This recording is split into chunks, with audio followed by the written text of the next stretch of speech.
Hey, Clemente, Yes. I just dialed in with the backup. So you'll see my phone number there. That's the 510. That's me. Oh, okay, great. 510-915. That's my backup because my Wi-Fi's been just terrible. Sounds good. So we'll morning, Gloria. How are you?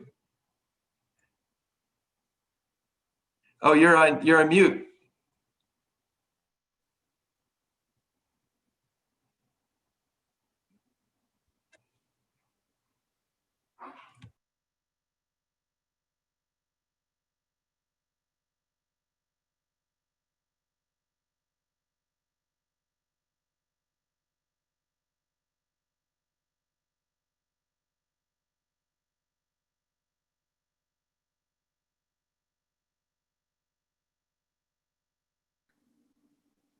There.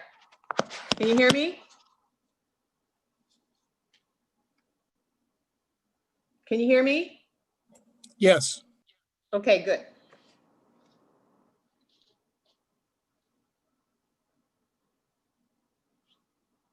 So I'm doing well. I hope everybody else is too.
Good morning, Angela. Good morning.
Good morning, everyone. We're just going to give it a minute. I just want to make sure. Oh, Tim just got back.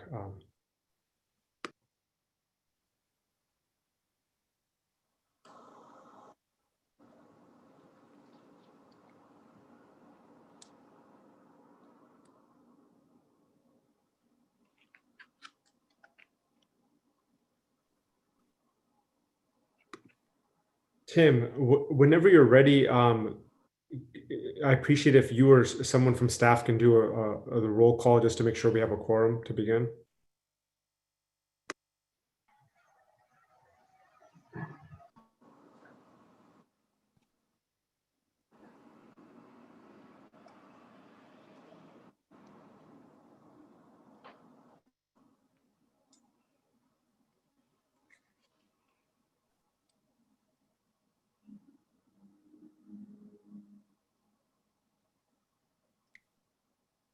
Tim, can you hear me?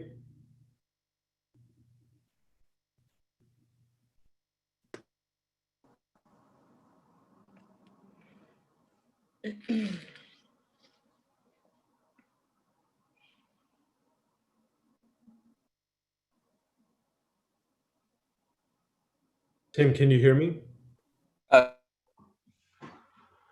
Clemente? I can hear you. Unmute my, is that possible? We can hear you. Tim, if it's okay with you, if you could please lead us in the roll call just to ensure that we have a quorum to begin the meeting.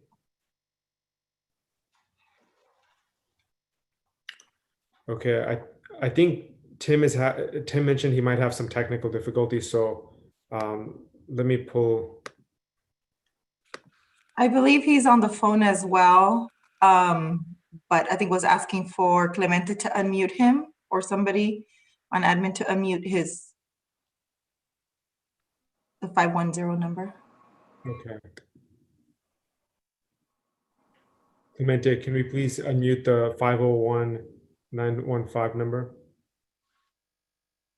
Tim, yeah, you might have to press *6 on your phone. Tim, Oh no, it's unmuted. There it goes. Tim, I think you're unmuted. I'm in. Okay. I think I'm in. Can you hear me? Yes, we can hear you. Whew, man, I was sweating it. It's just the board meeting. No big deal. It's okay to have technical difficulties right at the start of a board meeting. So I will thank you, Mr. Chair. I'll start with the quick roll call. Assemblyman Kevin Mullen. Just answer present if you're. Thank you very much. Excellent. Tim, 1 sec. in the interest of time, because I know some people, they might have to get manually unmuted. Could we just go visually see people's names as they appear, and whatever's ambiguous, we can maybe call out to those people if we have a forum. Yeah, it's a great idea. So I do see Mr.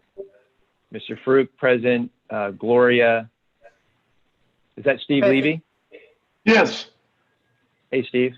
Jamil Dada, Present. Mr. Redlow, Fabrizio, Nicole Rice, Mr. Stensley, Mr. Sharma, Larry Frank in the house, Dean Felk. Nice to see you, Dean. Good to see you. Good morning. Mr. Becker present, Gary King present. Is that Leanne Eager? It is, hi. Hi, Leanne. Michael Gallo, Hey, Tim. John Brower. Hey, Mike. Mr. Buckowitz. Good morning, Tim. Morning. Chuck Riojas. I got Assemblyman Mullen. Pradeep, are you on for the superintendent? Yes, I am. Thank you. Yeah, this is building into a crescendo. 1 second. Diane Factor. Hi, Diane. Hey. Mr. Beitzer. Nice Yes. to see you. Good to see you, Tim. Sharon Hilliard. Yes, I'm Mr. here. Amiri Dav. I'm Hey, here. Sharon. Director Hilliard. Cam Amiri Davini, nice to see you. Hi there. Hillary Lentini, hello. Megan Murray. Megan, you're on for your member? Correct. I'm sorry, we actually have Mr. Mullen on the line, so you're double covered. Mr. Hayter. Okay, that's all I could see. Who did I not call out? Who was Carol on the Zabin. board? Carol Hey, Carol. Zabin. Thank you. Mark Arabo. Hey, Mark, how are you? Thank you. Hey, Morgan. Abby Smith here. I heard Abby Snay. Who did I not hear? Assembly Member Salas. Hey, how are you, Assembly Member? Doing well, thank you. Jeremy Smith is here. Hey, Jeremy. Hi, Good morning. Mark Ehrlichman. I'm here on behalf of Joe Xavier. Fantastic. Thank you, Mark. Jim Sunan for Secretary Galley. Hey, Jim. Thank you. Fabrizio's here. I don't know if you called me, Tim. I did. I got you, Fabrizio. Thank you. Anyone else that I didn't call? Fantastic. We have a very solid quorum, Mr. Chair. Thank you so much, Tim. So at that notice, I will call the meeting officially to order at 10:07 a.m. And apologies for the issues leading up to this. And so I'm delighted, even if it's virtual, to see everyone again. And this is our meeting of the California Workforce Development Board. I will refer to the board either as CWDB or the state board moving forward. Before we get started, one, I just want to make sure that if you're not speaking, please make sure that you're muted, and I'll go over more detailed instructions in a moment. But I want to share that one of our colleagues, Josh Becker, this might be his last meeting as he's a candidate for the Senate District 13 in the state legislature, representing San Mateo, Mountain View, Half Moon Bay, and South San Francisco. I consider Josh a friend, and he's been on the board, I think, about the same amount of time that I was on the board. He co-founded the Stanford Board Fellows Program, which trains students to serve on boards of nonprofits. He co-founded New Cycle Capital in building socially responsible businesses, Full Circle Fund, which funds nonprofits creating positive change. But I think his most important accomplishment is serving on the state workforce board over these years from the Governor Brown administration. So we wish you luck, in terms of whatever the future holds for you, Josh, and appreciate your service. Do you want to say a few words?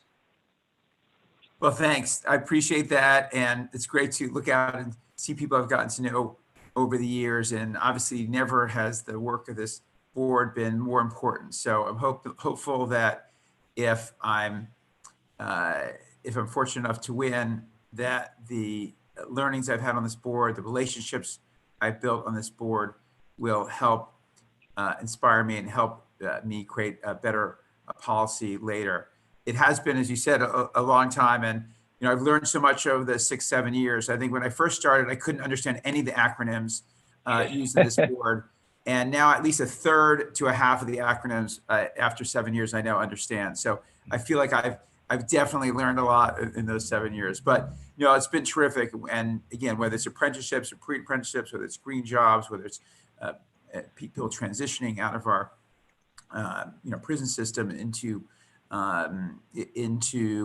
the workforce, I've learned so much, and it's been a real privilege. And I hope to take that with me going forward. Thank you, Josh, and your leadership in workforce and all of your different capacities that you serve now and potentially in the future will serve our state well. So thank you for that. I now want to pivot to more sombering news. As you all know from the message we put out or that you heard through friends, our dear friend, someone who I consider a really good friend, and colleague Dr. Alma Salazar passed away on Monday, October 5th, after a 2-year battle with cancer. She served on our board for more than 8 years. At this time, I'm going to read a statement that Governor Gavin Newsom publicly put out. Jennifer and I extend our deepest condolences to the family, friends, and colleagues of Dr. Alma Salazar. Through her service on the Board of Governors of the California Community Colleges, Alma opened doors and changed lives. Her commitment to equity and opportunity in higher education and workforce development was an inspiration to many. We hold her partner Jean and son Noah in our hearts as we continue her legacy of expanding opportunity for all. I'm very grateful, and that's the end of his statement. And I just want to add that she's someone who has taught me tremendously about workforce, and her passion and values have really, I know, inspired and touched many of us, all of us actually, that are involved in this space. Tim, do you want to share some additional thoughts, please? Yeah, thank you, Angelo. I just wanted to add, Unite LA, where Alma was the vice president, is establishing or has established a scholarship in her name. So for those who want to join in honoring Alma, please reach out to Natalie Pittman. She is Unite LA's Director of Operations and Strategy, and her email address is npittman, P-I-T-M-A-N, @unitela.com. You can also go to unitela.com, and I believe it's right there on the front page of the website. So thank you, Angela.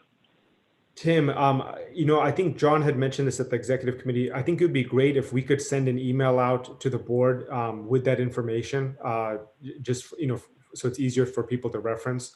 But I think that's a great way of honoring her, and it's in the spirit of everything that she represents. At this time, I appreciate if everyone can join me in taking a moment of silence in honor of our dear friend and colleague, Dr. Alma Salazar.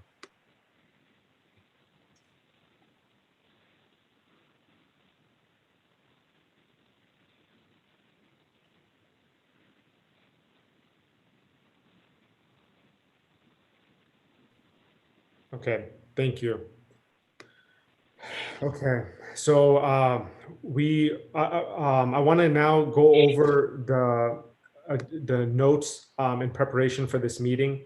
I know many of you and all of you have probably become very accustomed to meetings on Zoom, and that's the platform that we're using.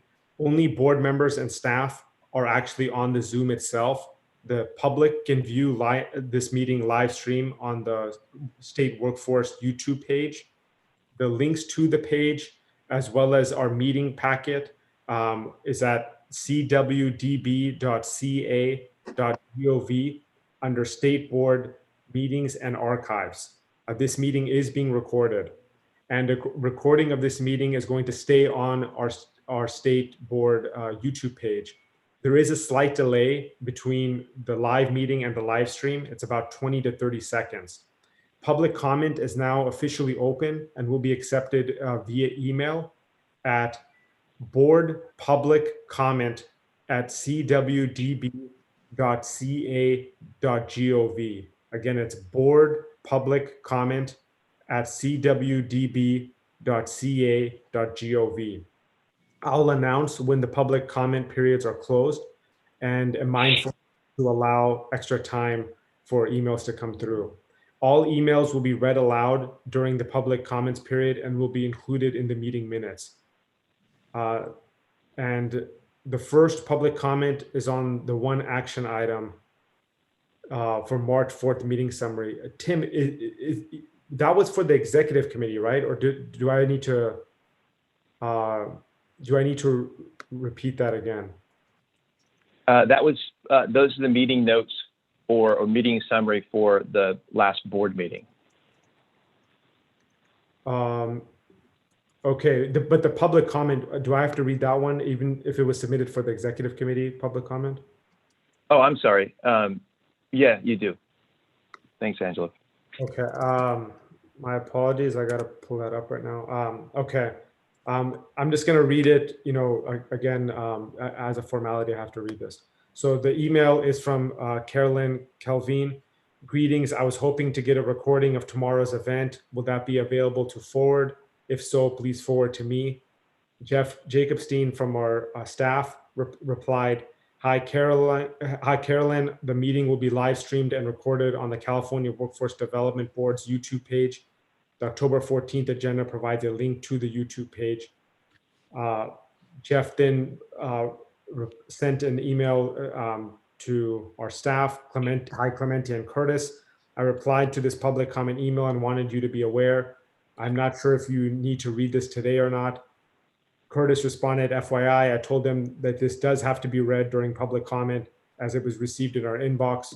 The answer as also provided below is that a recording of this meeting will live on our YouTube channel. Thank you for indulging me in that.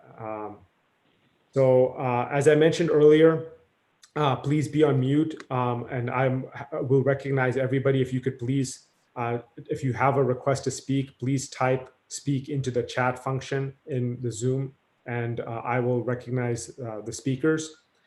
If you want, out of convenience also, you can type questions into the chat, and I can follow up from that standpoint as well.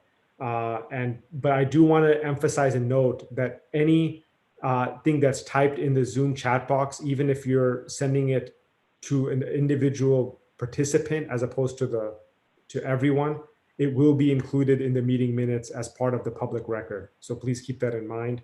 And to Gloria's question, yes, we will be adjourning the meeting later, obviously, in memory of Dr. Alma Salazar. I'm going to begin with our first action item, which is the approval of July 22nd meeting summary. The summary is in the packet. I'm happy to entertain a motion. Move to approve, Mr. Chair, or I'll second. Okay. Jamil. Motion by Mr. Gallo, seconded by Mr. Gada. Any comments? Okay, and Clemente, you'll let me know if there's public comments, right? Yes, there is no public comments as of this moment. Yeah. Okay, thank you. All in favor? Mr. Chair? Yes, Sir. Tim? Go ahead, Angela. Okay. All in favor, please say aye. Aye. Aye. Aye. Aye. Aye. Aye. Aye. Aye. Aye. Any opposed or abstentions? Okay, motion carries. And I want to acknowledge, I think Senator Connie Leyva has joined us. Welcome, Senator. And I just want to make sure that we recorded that in our attendance. Thank you, Angelo. Mr. Chair. Yes. Hi, Senator Leyva. Also, Senator Caballero joined us, Mr. Chair. Welcome, Senator Javier. Thank you. Okay, our next agenda item is staff update. Curtis, if you could please lead us in introducing some staff changes. Sure, Mr. Chair. Thank you. Good morning, members of the board. Curtis Knotson, Chief Deputy Director with the Workforce Development Board. Just wanted to quickly go over some staff changes at the state board. It is in the agenda packet written. And so I want to start with our Deputy Director for Policy, Legislation, and Research. As many of you know, Dan Rounds, who was a critical member of our executive team and contributed greatly to the workforce system in California, has left the State Workforce Board, and he has gone back to the Senate Office of Research. So he will be still covering labor issues over for the Senate, so he hasn't gone too far. Sure, we'll still be calling on him for a lot of good research issues. Also, Sydney Armendariz, our Corrections Workforce Partnership Manager, went to the Department of Public Health. Stacy Mondi, one of our analysts, went to the University of Washington, and Adriana Avalos went to the Employment Development Department. I also wanted to just make note that Marissa Clark is our acting Deputy Director for Policy, Research, and Legislation, filling in for Dan until that position is filled. We have posted it, and we'll be filling that position hopefully soon. Hopefully we'll get some solid candidates in.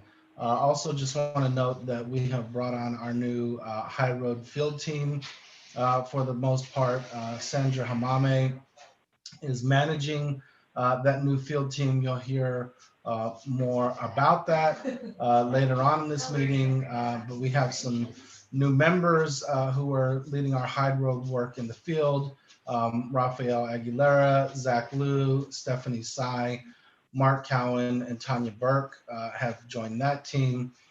We've also added some very solid research capacity at the state board with the additions of Dr. Travis Baker and Dr. Paige Mustang, who are now in our research unit. And we've also built on to our administrative support team with Mikhail Mitchell coming on as one of our budget analysts, Ross Villegas and Champy and Aldo Montijo coming in as analysts on the admin team.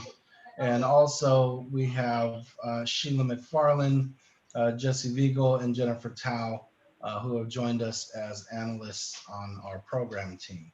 So again, this is written in the board packet for your reference, but wanted to welcome our new members of our team and thank our departing members for their service and their contribution to the state workforce system.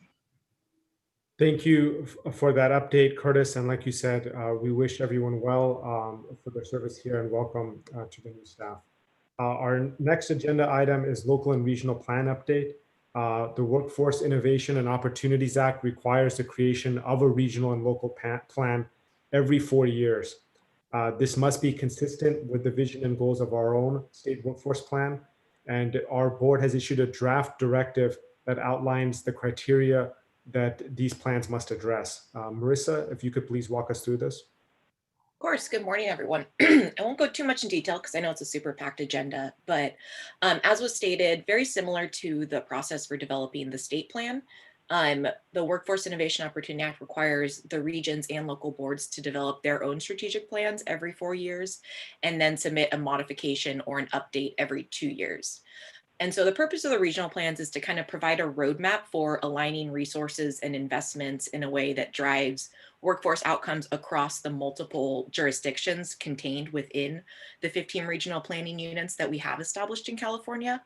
And then the local plans kind of dig a little bit deeper and provide an action plan for how to operationalize that roadmap that's laid out in the regional plan by describing how individuals can actually access the services and career pathways through the America's Job Centers of California system.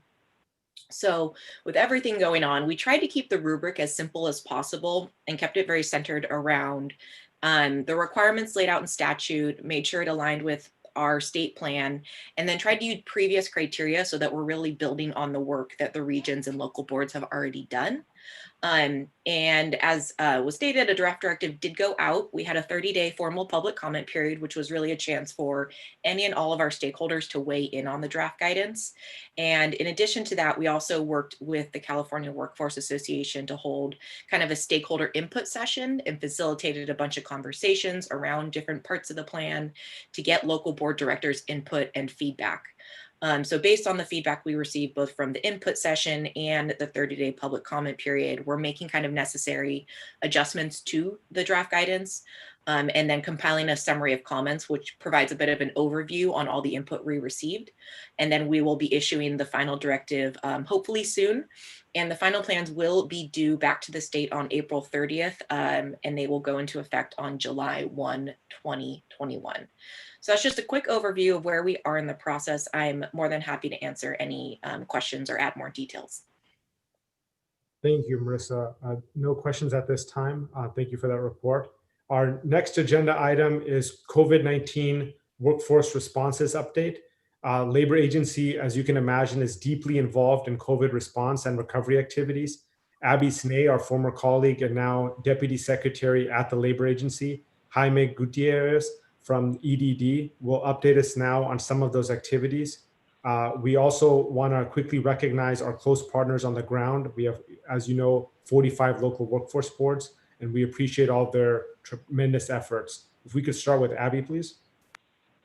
Sure, thanks, Angelo. And I'll just speak briefly. I think both looking back at some of our response, and I say our very broadly, very close partnership with the state board, with local workforce boards and other partners in the state in terms of emergency respond, and also just a few points on how we're looking ahead at recovery. But really, once the pandemic hit and the economic crisis hit in March, we just had a real, all hands on deck to respond.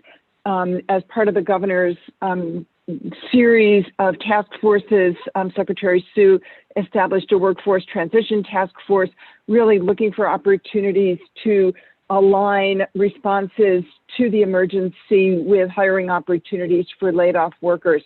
The board, really, Tim, worked very closely together with the Hospitality Training Academy in LA with One Fair Wage to quickly convert both hotel kitchens in LA and restaurants throughout the state to community kitchens that could tap into some federal dollars to get restaurant workers back on the job and get people fed, seniors, low-income workers, restaurant workers themselves, as well as people experiencing homelessness. We've been working with the Office of Emergency Services to put people to work in the food banks, which not only has seen an exponential increase in usage and need across the state, but the traditional volunteers have been staying home. And so we've been able to get some dislocated workers back to work at the food banks. We've also worked with the Department of Health as it's been staffing up a health corps to be deployed primarily in long-term care facilities around the state, getting the word out for nurses and nursing assistants to work there. Have supported EDD as it's expanded, hiring around UI claims, and could go on and on, but have worked very closely with the Department of Health in Department of Public Health in expanding contact tracing. And I'll publicly thank Diane Factor of the State Board, who's been just an amazing partner in thinking some of this through, as the state's been able to expand contact tracing through the investment of CARES Act dollars, hopefully some FEMA match, some significant philanthropic support to really support the counties in hiring contact tracers and hiring from the communities most affected by the pandemic and the economic crisis, so our communities of color. That has been moving more slowly than I think I would like, but we're starting to see some signs of hiring and getting people into really essential jobs as contact tracers and ideally on pathways to careers in public health or in allied health. And then let me just pivot and do want to be brief, but now want to talk about looking ahead and really looking towards recovery and looking at how that recovery gets California to a better place than we were before in terms of equity. We started off before the crisis with an economy that was not as equitable as it should be, and are really committed to making California a place for quality jobs and trained talent for those jobs. So, at the labor agency, as we're looking forward to recovery, we're really looking at a strategy that has three core components. One is I think we've got somebody not on mute. Yeah. Could you? That's better. Really looking at those jobs that are growing, that are not quality jobs at this point, how we can make them better quality jobs. That starts with care and working, and this is really coming out of the governor's Jobs and Recovery Task Force, kind of working towards a commission on nursing home safety that could link safety to better, more training and ultimately better wages, kind of starting to look at the state's power of procurement in creating opportunities and some exploration around different ownership models that it can improve the quality of jobs, such as employee ownership, worker co-ops. A second core part of this strategy, and this is where our partnership with the board is just so essential, is preparing people for good jobs that are already good jobs. And this is where, and I know we'll hear much more today, the high road training partnerships really come in as the flagship model for that.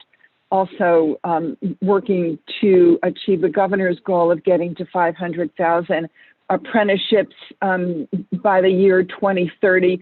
I think are just at about 100,000 right now. So, and that's about a 15% increase in the last year. And looking at expansion in some of the non-traditional areas, just got off a call that could be really exciting and I think groundbreaking with the Commission for Teacher Accreditation in the state about the possibility of apprenticeship in teaching. Doing some exploration around apprenticeship for dental assistant, other areas to really keep expanding those in what is truly the gold standard of earn and learn. Also looking at those jobs that are in the public sector that are good jobs and ways of increasing diversity and in building pathways into those. Our agency is working on the PASS program, Pathways into State Service, in a small pilot with work in LA, WERC in LA, to start getting people who into pathways into state agencies. And then I'd say the third major effort will be around increasing access into good jobs for people who are always left behind. You know, really centering around youth who have been disproportionately hit by the economic crisis. You know, by some measures, over about half of the workforce under age 24 has lost jobs. So looking at ways our state system can get more youth served, more youth into good jobs, looking at partnerships with private sector employers, and working with private philanthropy to create a new California Leadership Corps, which starting in a pilot will really seize on the passion among young people around racial justice, social justice, at the same time start building leadership for social change organizations, which are seeing a pending labor market need as so many baby boomers are moving out of the workforce. Also looking at the unique needs of immigrants, refugees, particularly people who are undocumented and people of color traditionally facing barriers to employment. And we'll be launching the SEED project, which will be supporting social entrepreneurs for economic development and small business development which is an opportunity for people who do not have documentation. And through all these, a through line of really looking at ways the workforce system can grow and work better, growing resources by generating new dollars on the federal side, on the philanthropic side.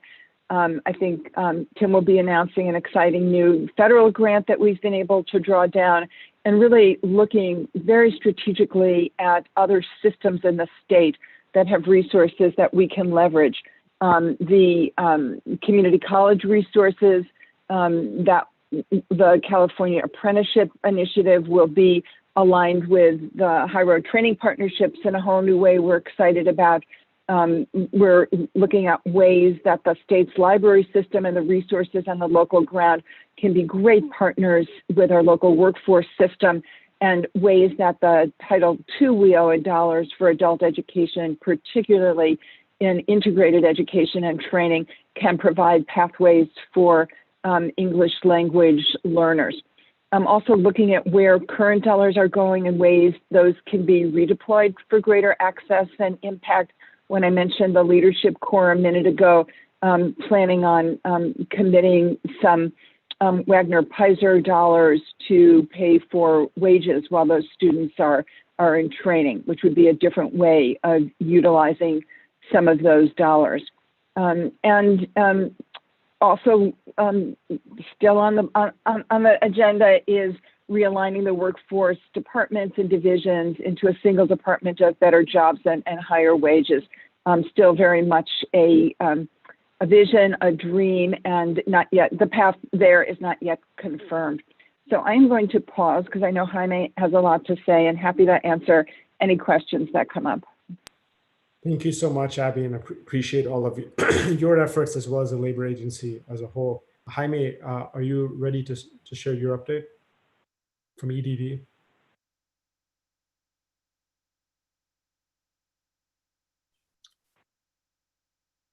Does Jaime need to be unmuted?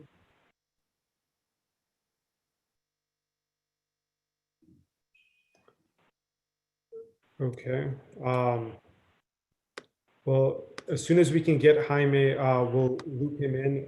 But out of respect for people's times, I'll move on to the next agenda item then. Our next agenda item is regarding the AB 398 report, which was submitted to the state legislature. At our board meeting in July, we covered in detail this report, and you recall that it's a part of the extension of cap and trade in 2017. This legislation was authored by Assemblymember Eduardo Garcia, and it required our state workforce board to analyze the impacts of climate on jobs and workers. Our workforce development board commissioned UC Berkeley Labor Center to produce the report. In early September, the final product was formally submitted to the legislature.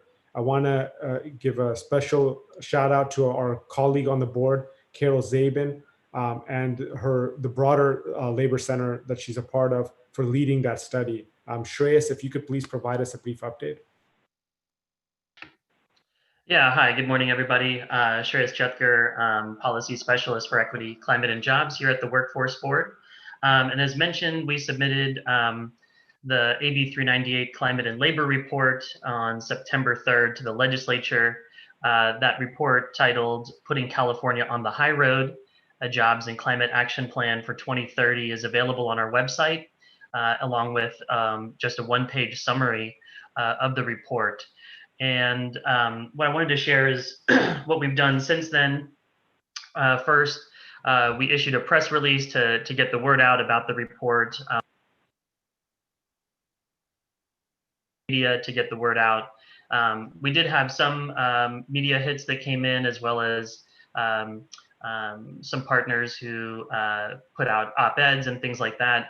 So the report has gotten some play, and happy to answer any questions about, or we can share links to those media hits in the chat box for folks to take a look at if there's interest. We didn't get a lot of media hits, but there was, of course, a lot of competition with another year of harmful, deadly, epic wildfires, and of course the continued fallout of the pandemic and the economic recession and other issues. At the same time, the report, I think, has received some really great attention by the governor, being called out in his latest executive order that came out, let's see, late September. That executive order was primarily focused on laying down the marker to phase out internal combustion engine vehicles and move to all zero-emission vehicles in the state. The governor called out our AB 398 report as a basis for a just transition roadmap that we'll be developing with the Governor's Office of Planning and Research. So great reference to the AB 398 report.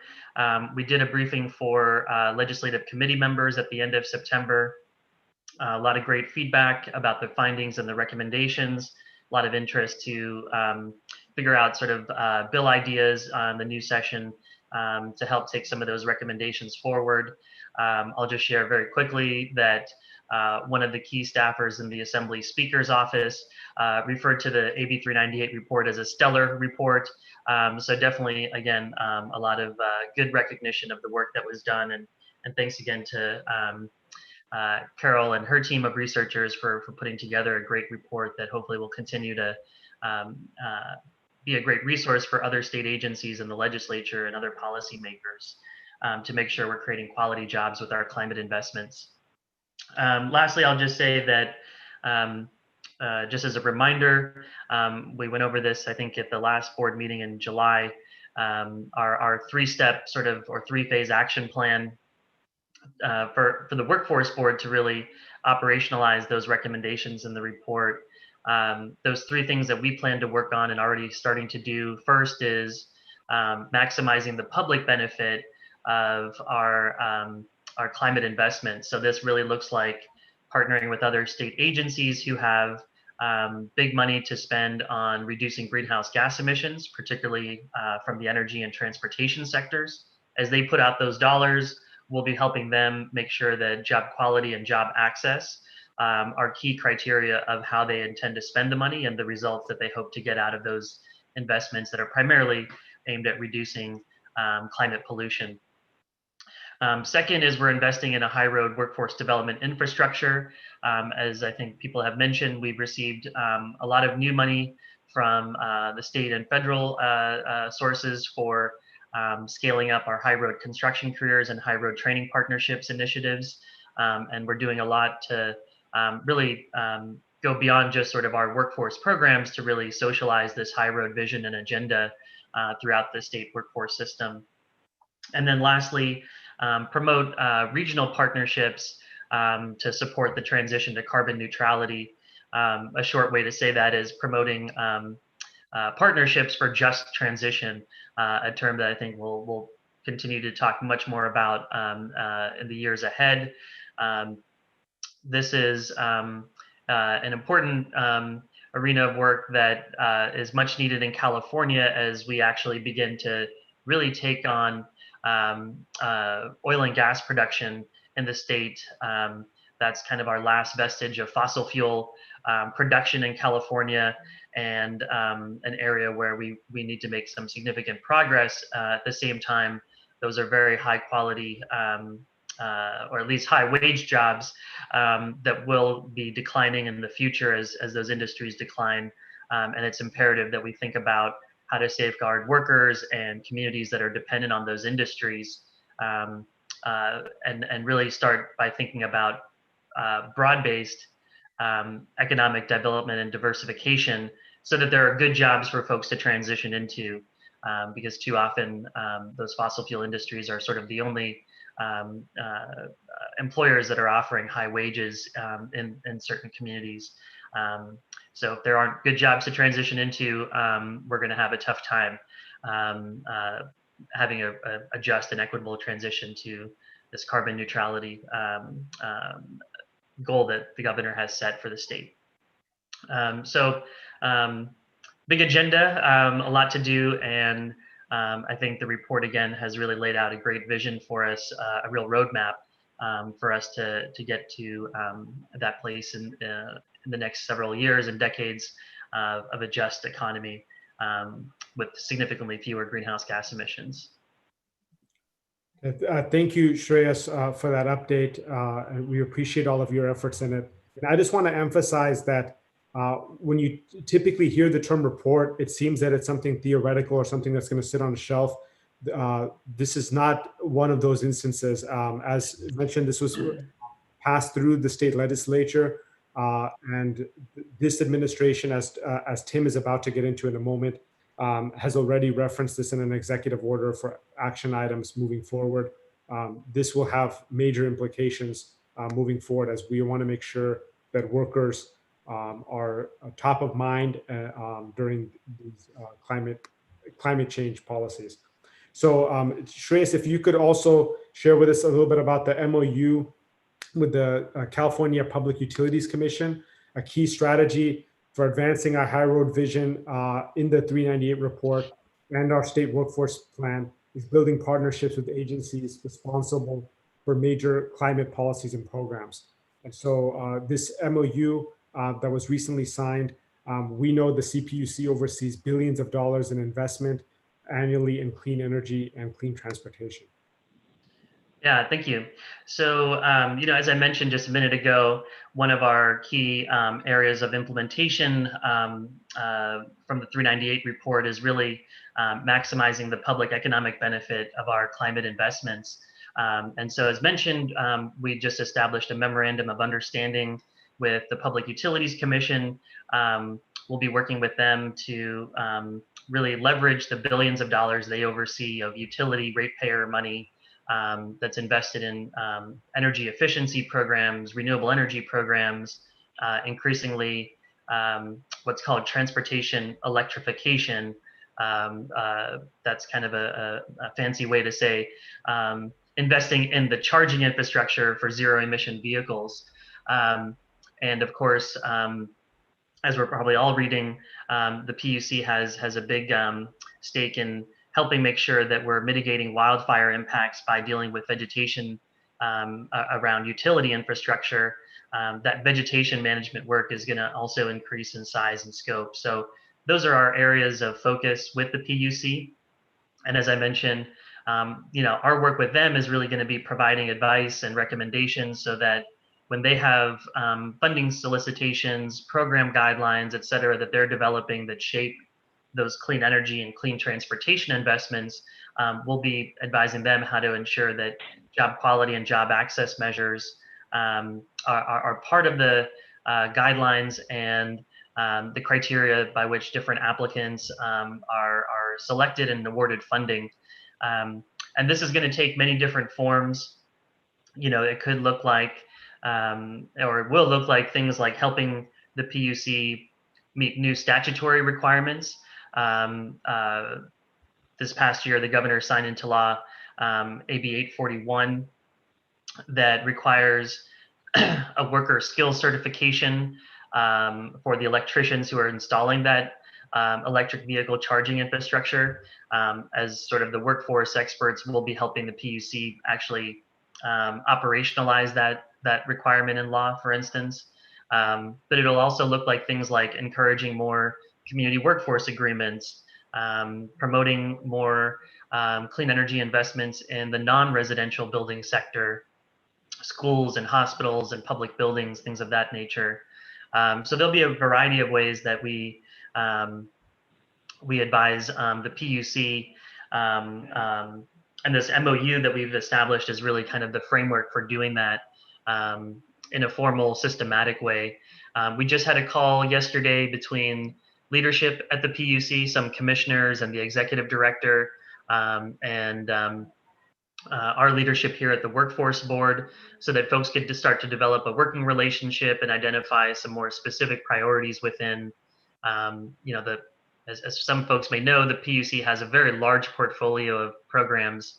Even when you say energy efficiency, there are dozens of programs that fall under energy efficiency. So we started trying to identify some of the priorities and specific programs that we will focus on. And we just had that initial conversation yesterday, so definitely more discussion to be had to identify the most strategic places to intervene. But we look forward to, of course, getting into that work here very soon. And I think maybe the last thing I'll just say is that we are definitely looking to establish a similar relationship and really formal partnership with other key agencies responsible for climate change policy and programs. And specifically, we're really looking to do this with the California Energy Commission and the California Air Resources Board. Together with the PUC, those are the big three state agencies in terms of dollars spent to really move us to a zero emission energy and transportation system in the state. So we're really excited to launch this with the PUC. We've been doing this sort of piecemeal with the other agencies I mentioned. Hopefully we'll be doing that in a much more formal way through an MOU in the near term as well. So hope to be able to report back on that at a future board meeting.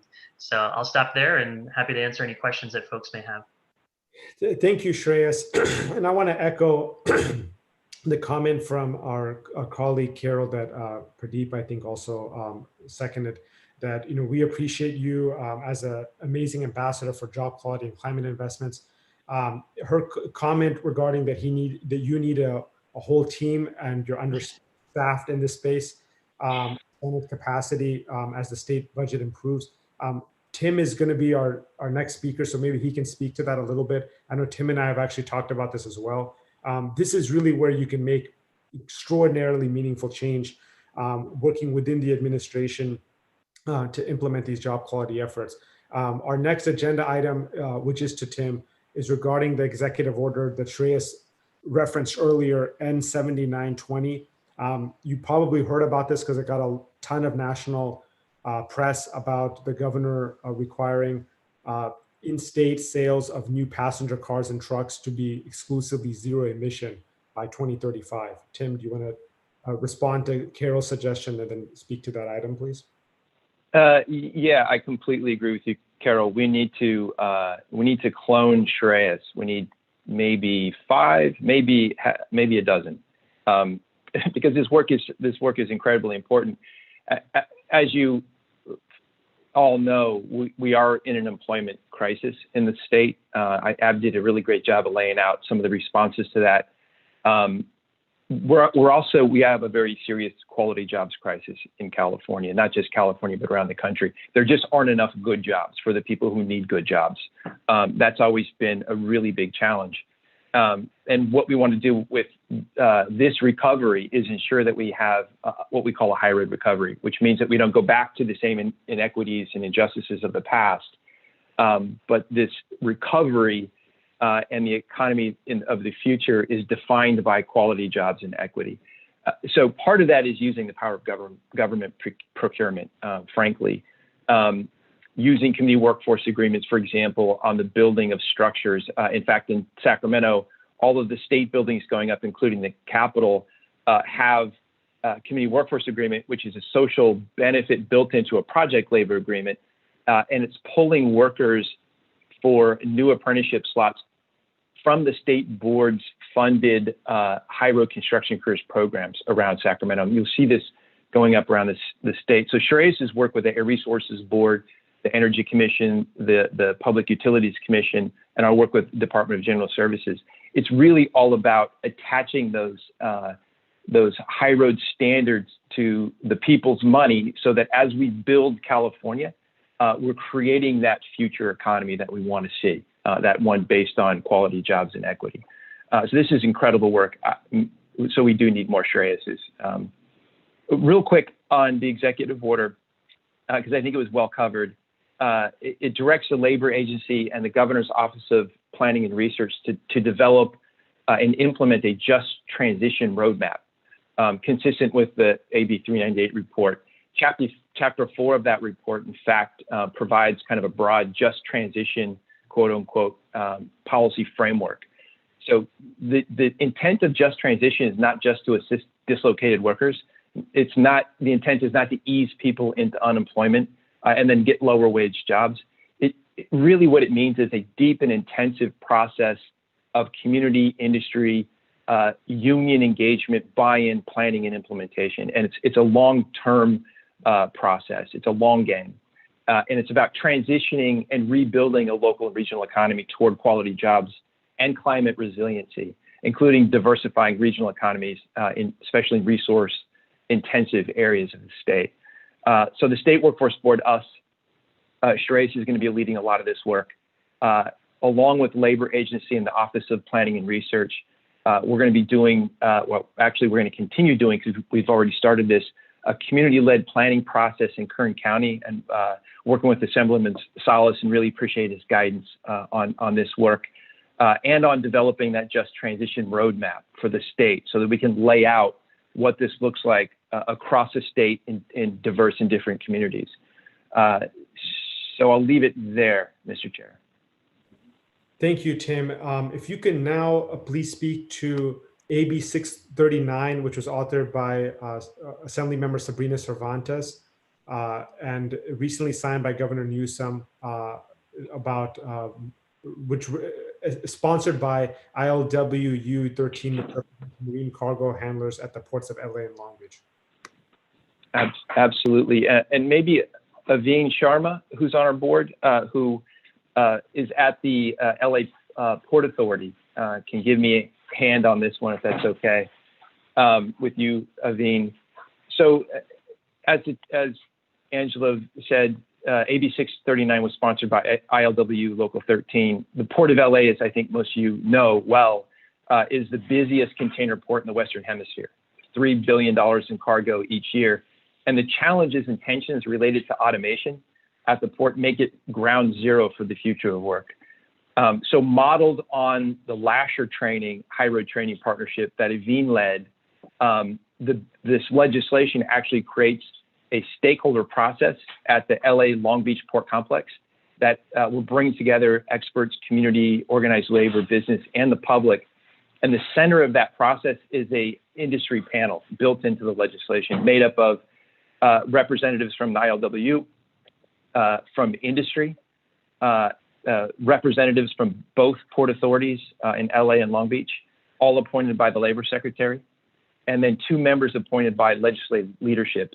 The outcomes that we're looking at are a few, 3. Findings on the impacts of automation at the port on workers, on the community surrounding the port, and the safety of the work environment there. Recommendations on ways to mitigate the job impacts of automation and the transition to low or zero emission operations. And then finally, the intent is that the findings and recommendations represent common ground among labor and management, especially, but also community. The UCLA Labor Center is also built into the legislation. We're looking forward to working with UCLA and Kent Wong there, a collaboration between us and the labor agency and UCLA to lead the stakeholder process and produce those findings and recommendations. What else do I want to say about this? That's probably it. Aveen, do you have anything you want to add? Hi, good morning, everyone. I think Tim gave a great summary. The only thing I would add, and by the way, just by introduction, my day job is I'm the Director of Labor Relations and Workforce Development for the Port of Los Angeles. The only thing I'd add to Tim's is that I think to Tim's point that really it's the center of the future of work, thinking about the transition from human operated equipment to potentially automated equipment, and then also from transitioning to clean technologies it's really happening at the ports of LA and Long Beach. So I think one of the key aspects of this this legislation is it's going to provide information in the discussions about automation, the impacts of automation. There's often a dearth of information, and I think having this and creating the findings and having the findings supported by an industry panel will be very helpful in adding information and facts to the discussion as this important sector of our state economy thinks about the future of work. Thank you. Thank you. Thanks, Aveen. Sorry, Tim, did you have more to say on this? No, that was great. Thanks, Aveen. Thank you, Tim. Thank you, Aveen. And the efforts of Aveen on behalf of the Port of LA have such broader regional implications. So we really appreciate all of your efforts. Our next agenda item is back to Tim again regarding, we were very pleasantly surprised, a competitive U.S. Department of Education grant that was exclusive to state workforce boards, the Education Stabilization Fund grant awarded through the CARES Act. Thanks. Abby mentioned this in her presentation. We did get a grant from the U.S. Department of Education. I have to be honest, I wasn't sure we would be competitive, the state of California. I want to thank Pradeep at the Department of Education, who serves on the board on behalf of the superintendent when the superintendent isn't able to come, and Shani Weber from the Chancellor's Office of the Community Colleges for their advice and their counsel on how to align our higher ed training partnerships with schools and colleges and really helped us put this thing together.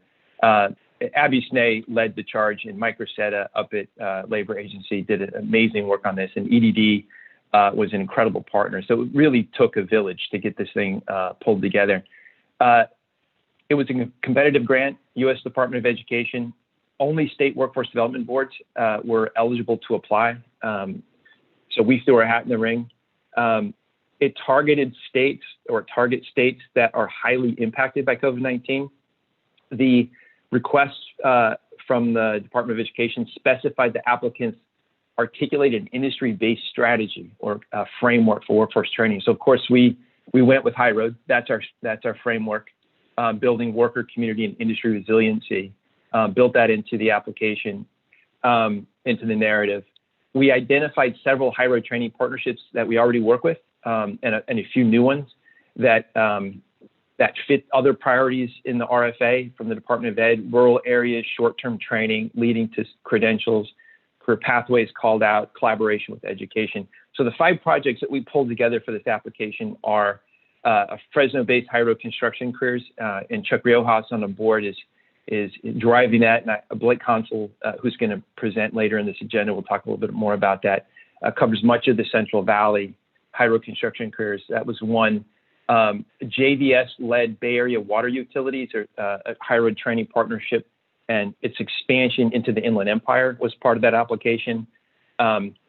This was mentioned earlier, IBW 1245, PG and PG&E. We've got a really robust, beautiful project coming together with tree contractors to stabilize training related to removing brush around live power lines. Obviously, a big issue today.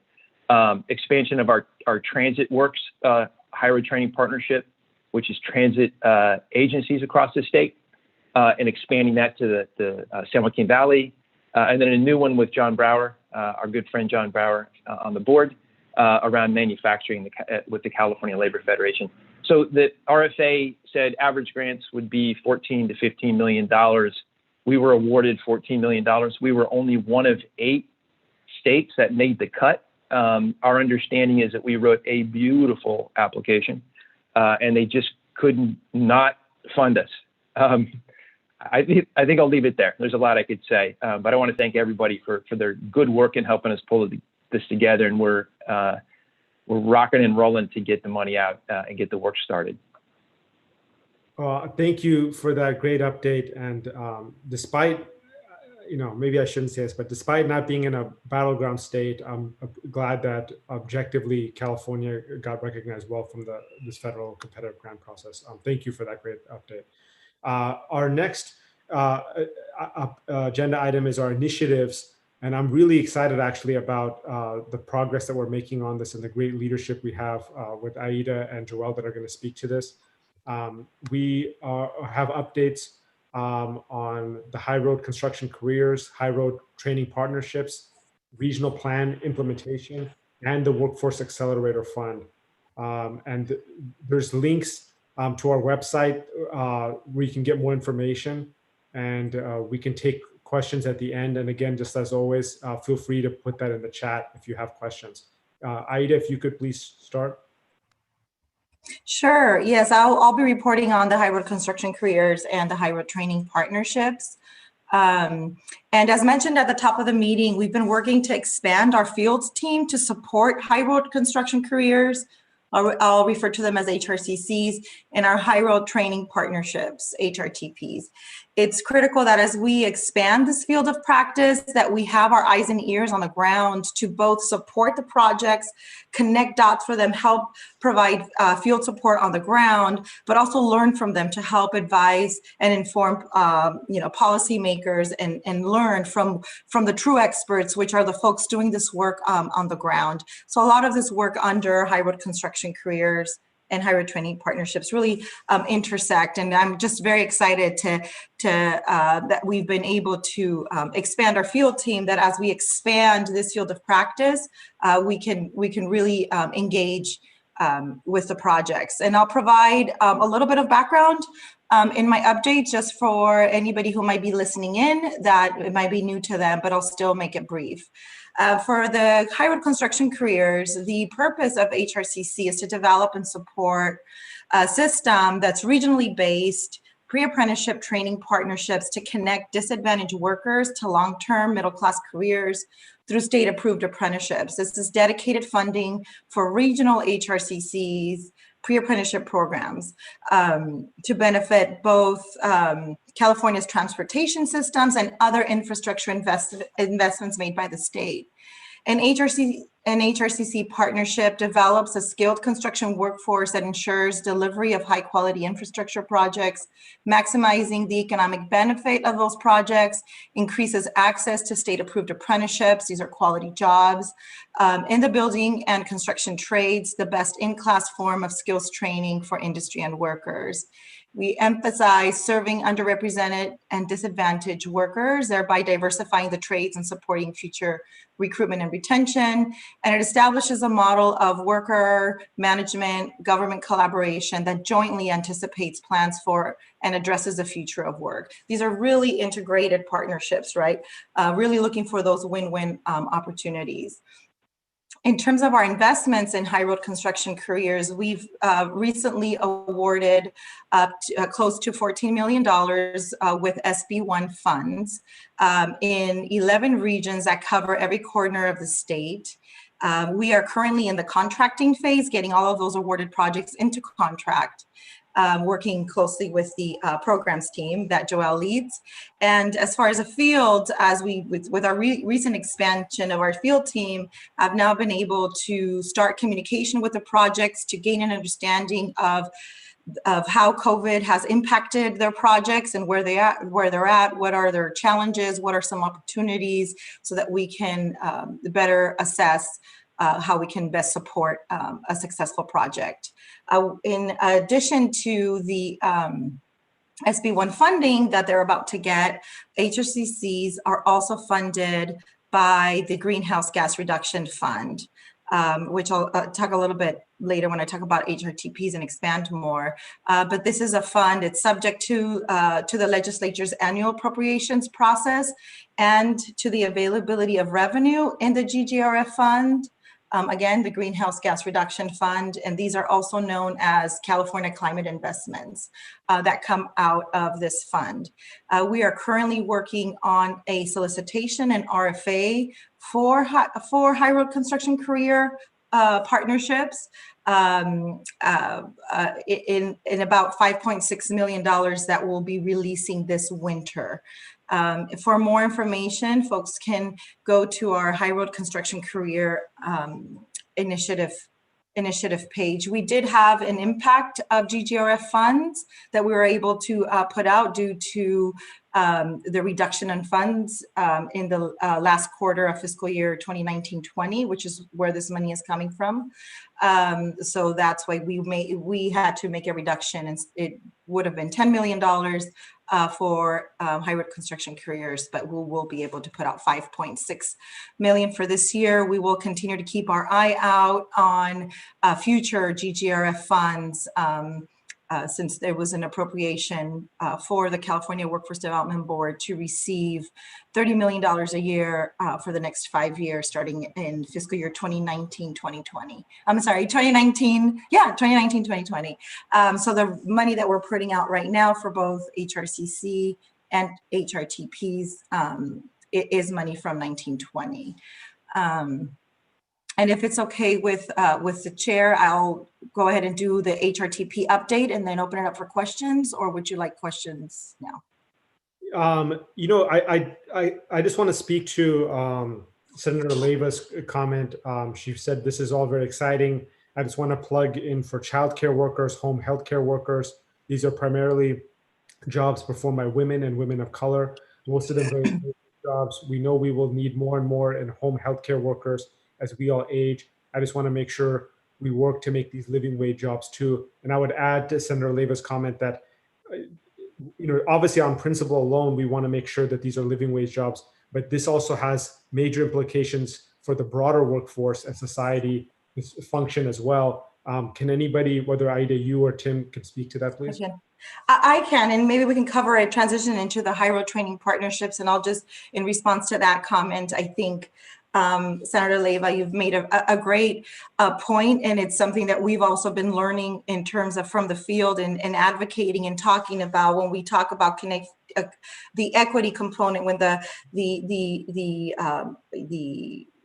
goal is to address issues of equity, climate, and quality jobs. And when we look at equity, it's not just about placing those who have disadvantage to quality jobs. It's also looking at investing in jobs and creating integrating a workforce strategy that allows for the recognition of the value of those jobs, right? That many times, maybe because of who does them, the work isn't valued and they're low wage jobs. And so part of our equity angle is also looking at investing in industries that maybe aren't recognized and creating better jobs. And we have outreach to care work in general.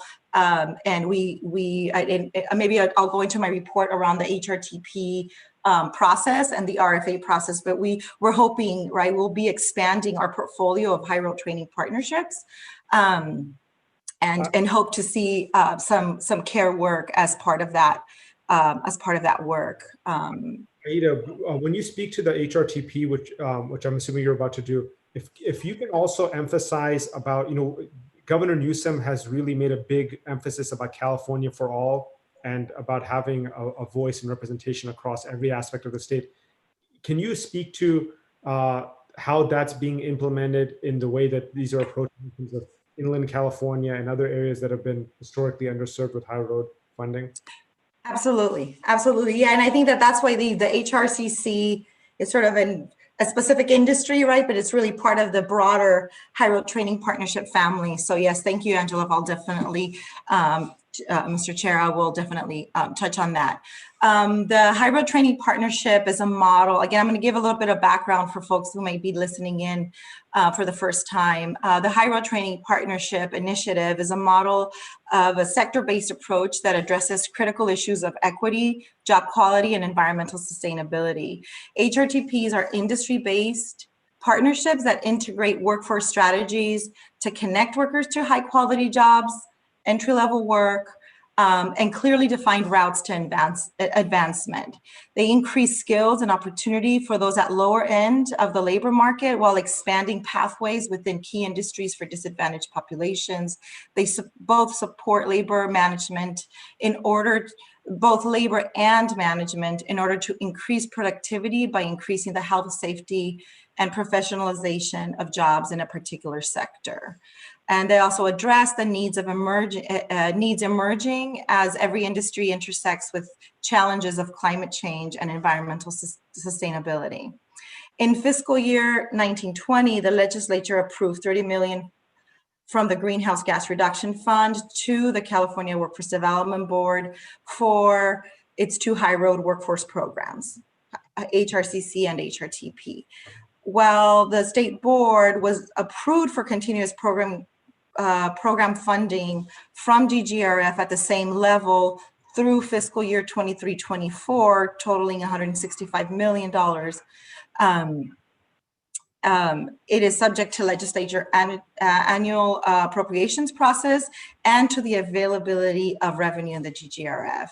An invitation to solicitation went out to current HRTPs and other partnerships that were deemed ready to take on high road training partnerships with additional climate goals required by this funding source.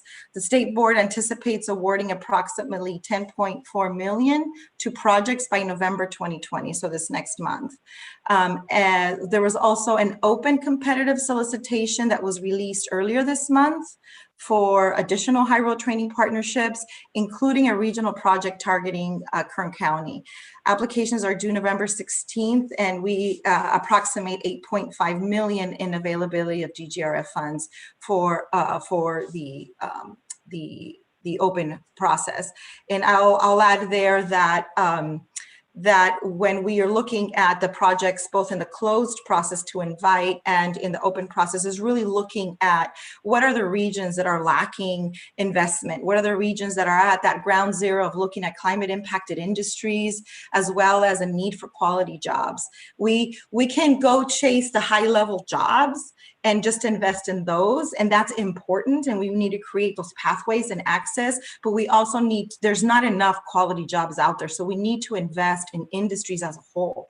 The high road training partnership model is really about creating the industry-based this industry-based strategy that really brings all the stakeholders together, share power in a sense of really thinking about how to build a resilient workforce and a resilient industry. Workers need good employers and employers need good workers. So there's a win-win here. And it's not always the easiest thing to do. And this is why the field component and why the state board decided to establish a field team to help support this work. So in our assessment of evaluating applications, there's many intersections that we're looking at. We're looking at the high role training partnership model, which really emphasizes the partnership and the worker voice, and having worker can be incumbent workers from those industries, and it could be the community representing those industries. And to get more into the weeds and details around the DNA of an Hrtp or high road construction careers, you can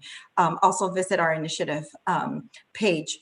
So in addition to looking at the structure model of that partnership that folks are working together and collaborating, we're also looking at the greenhouse gas reduction fund requirements in terms of climate facilitation as well as priority populations. But we're also looking at where do we need these, where does California need this investment? And every area, whether it's an industry or region, are going to be in different places. And so we need to be open about understanding that this is for the long game. We want to make this investment so that this investment creates these partnership structures and these conversations and partnerships that really live beyond us and live beyond these investments, right? That it really truly changes industry across California to create a standard that industry is held to and that workers are recognized for. With the current HR, we currently have 8 high road training partnerships that are part of CWDB's portfolio that were funded since 2017 through WIOA discretionary funds. Those are running through the end of this year, some through early next year. We've been partnering with UCLA Labor Center, who's doing an evaluation of this first cohort. We expect to have that out by the end of this year, getting a first draft of that this week, so that we can see what we, provide an evaluation of what we learned from that model in its first cohort. And we've also been partnering with the UC Berkeley Labor Center, who's been working very closely with the projects, providing technical assistance and helping lead our peer-to-peer knowledge sharing project, and expect to continue to work with both labor centers through the next phase as we expand our work and our portfolio of high road training partnerships. In the appropriation with the GGRF funds, it included the goal of supporting the high road construction career structure and model, but also expand from 8 Hrtps to 20 Hrtps in the next 5 years. And we're technically in year 2 because these are funds from the first year. We had 2 years to encumber. So we wanted time to actually build out the partnership so they would be ready to apply, not just put money out for training, but really work with regions and with industries to create partnerships. And between the closed process and the open process that we're in the middle of right now with high road training partnerships, we expect to hit that goal or be very close by early next year within this portfolio. So we're really ahead of the game in terms of what we're required to do, but there is such a need, and it's so important to really build out and recover from this crisis, and the crisis existing before COVID, right? In terms of building quality jobs, there is a great need and interest. And I think that the work is just beginning. Getting the projects awarded and getting resources on the ground is just the beginning part of our work. So we'll definitely be tapping on the shoulder of many of you, whether you're connected to those industries or those regions, to help support the work. And looking forward to working with many of you on this project.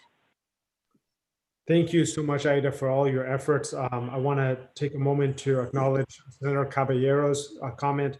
Good information. I agree with Senator Leyva. We need a pathway to improve the wage opportunities of childcare and healthcare workers, and want to add that farm workers may need retraining as well when the impacts of SGMA groundwater sustainability impacts change agricultural production.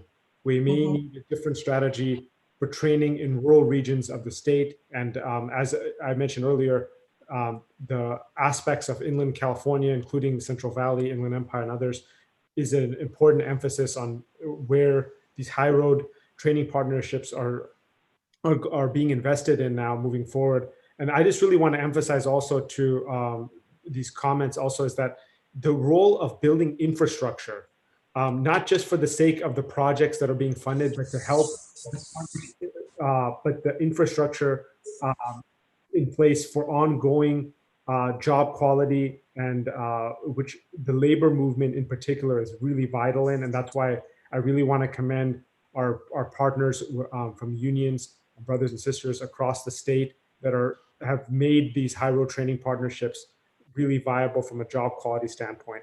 Aida, do you want to speak at all more specifically to Senator Caballero's comment?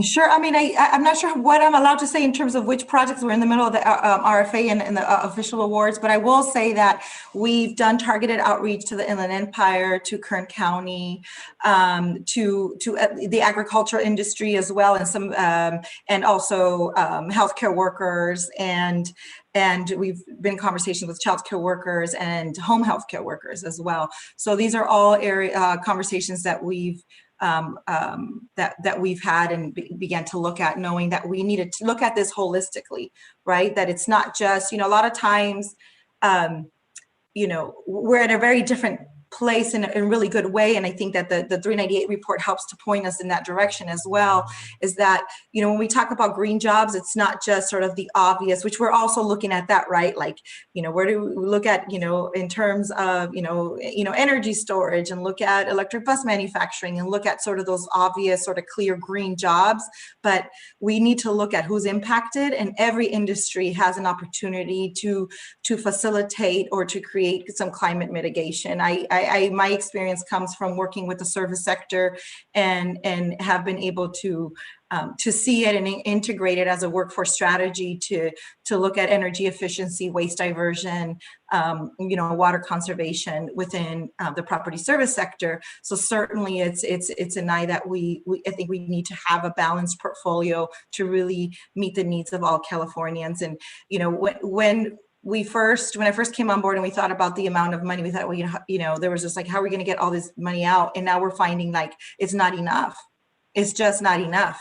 And so, again, we're just getting started to expanding the portfolio, but we do want to see a diverse portfolio with different industries, because at the end of the day, they also connect, right? The agriculture with the food manufacturing, it all connects, and there's definitely, climate mitigation in there. And right now, all we have is the GGRF funds, and what that's going to be, what we're going to receive from 2019, 2020 is unknown, is uncertain, right? Because there has been an impact to the availability of funds. So we're going to keep a close eye on it, but we definitely see an interest, new industries coming together to partner around building strategies for their workforce, and we will not be able to invest in them, but there's definitely an increased demand, and I appreciate the comments around these other industries, and we'll continue to work with them. Thank you. And obviously the timing couldn't be more critical, as you're a little bit hesitant about sharing more details because you're in the RFA process. But as you mentioned, within the next month or so, there will be public, all the grant announcements. And so obviously we're eager to share that with the board, and with the crisis that we're dealing with. As mentioned in this, another comment too about that there's not a one size fits all in the state. These are all regional efforts, and not only sorely needed because of the crisis, but the job quality makes it. Tim, do you want to speak to the funding as well? Yeah, just building on what Aida said, because of the drop off in revenue from cap and trade, there was less money in the greenhouse gas reduction fund. So we actually did not receive funding for this budget year, which in a way was okay, because greenhouse gas reduction fund is new money for us. So it took us some time to get the program built up. But as Aida was saying, there's no guarantee that we'll have funds in greenhouse gas reduction funds in the new budget year. So I want to put that out there for folks. Try not to get myself into trouble. Importantly, though, the greenhouse gas reduction funds, not every high road training partnership that we are doing or that we need to do will fit in the greenhouse gas reduction funds. Those dollars won't fit every project. So we are looking at how we can better diversify our funding so that we can do more work in other sectors where GGRF isn't going to be an excellent fit. We were really fortunate to get the U.S. Department of Education dollars. But as you guys well know, California is a very, very big state. It's a $3 trillion economy, 40 million or so in population.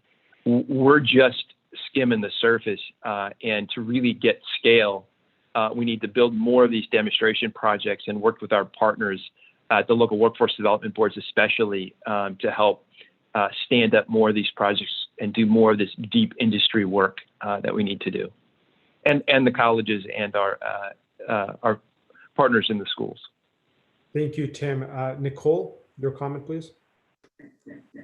Thanks, Mr. Chair. It's more of a question, maybe embedded in a comment, because this is all great work that the staff and the board is doing. And I know from the last recession, it took us a little bit to build back to this capacity with funding and just the issues that we're talking about now. So is there any discussion, Tim, you mentioned just a little bit about looking for other funding opportunities and pipelines, but any consideration of how we can not lose the momentum of what we're doing if we're going to be in like a financial challenge for, a period of time, and how maybe we can think creatively to keep some of this momentum going, but using more of the partnerships between labor and industry, as well as, other funding opportunities and sources? Yeah, thank you, Nicole. A couple of things come to mind. One is states can't print money. So we're really looking to Washington and anticipating that there would be an investment, further investment in infrastructure development, because that is going to drive job creation. And we've got the infrastructure, as we talked about, set up in every corner of the state, especially around the high road construction careers, that is creating access to people who otherwise would have not had access to these really wonderful middle-class jobs in construction. So we need the federal government to really step up and provide that leadership and investment. The other one, Nicole, is, and this is why IATA talks a lot about the DNA of the high road as the industry partnership. The long game in every one of these sector initiatives is not that we continue to fund them with public money.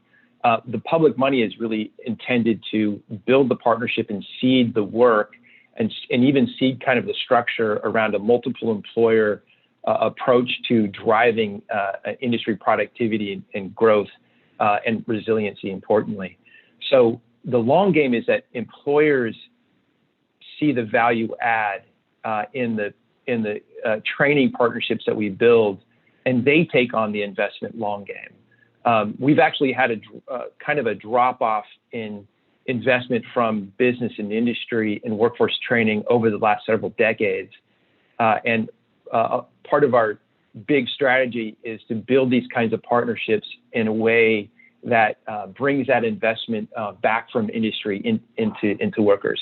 And the trick is getting multiple employers inside a sector to actually work in partnership to build talent together, rather than just poaching each other's talent, actually co-investing to build talent, because we think that really helps to build a community and also region and that industry resiliency. Thanks for the question, Nicole. And we've been working with you guys in CMTA around manufacturing and building just those very structures. Thank you, Nicole. And Nicole is with California Manufacturing Technology Association. If everyone could please identify themselves when they speak. Joseph, Southern California Edison, please.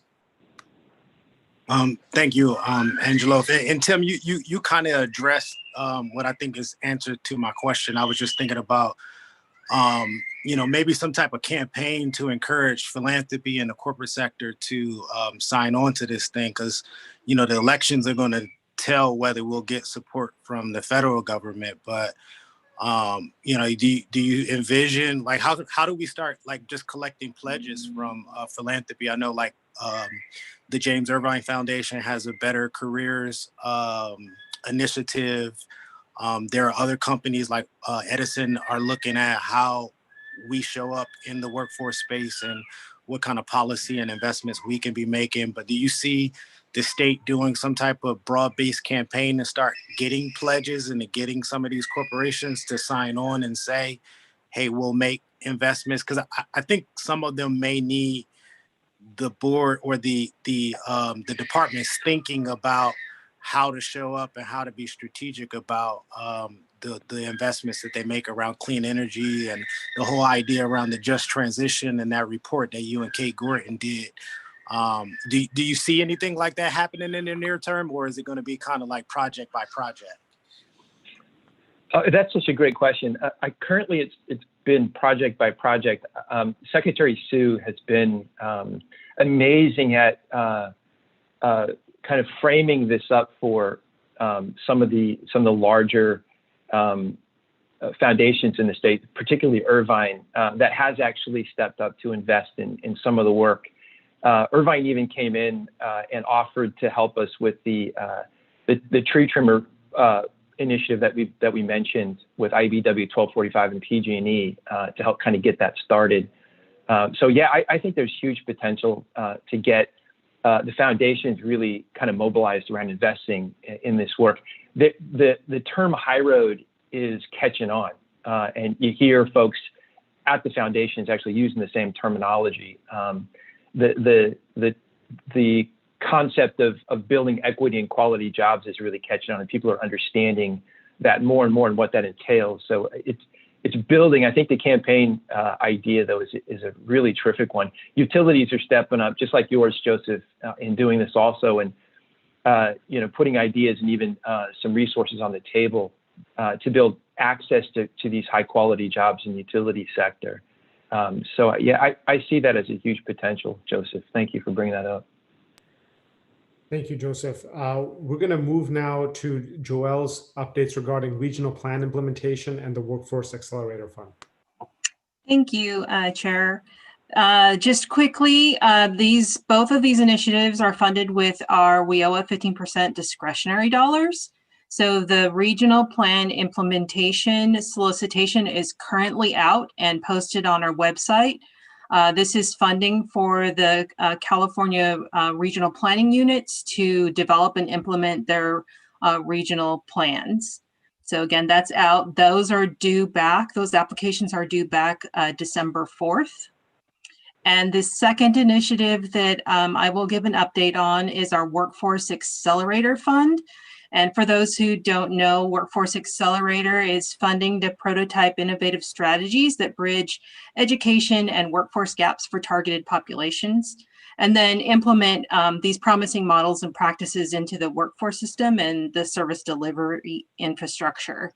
So we are currently working on the solicitation for Workforce Accelerator Fund for this year and plan to have that out next month.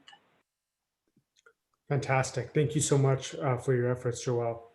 Our next agenda item, which is going to be a now standing agenda item that we're going to have regularly, which is Local Workforce Development Board. Sorry, Mr. Chair? Oh, yes, Curtis?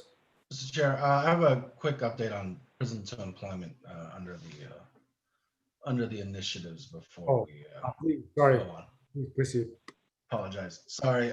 So just a quick update for the board. So as you all know, we briefed the board. The 2018-19 state budget contained $37 million for the prison to employment initiative.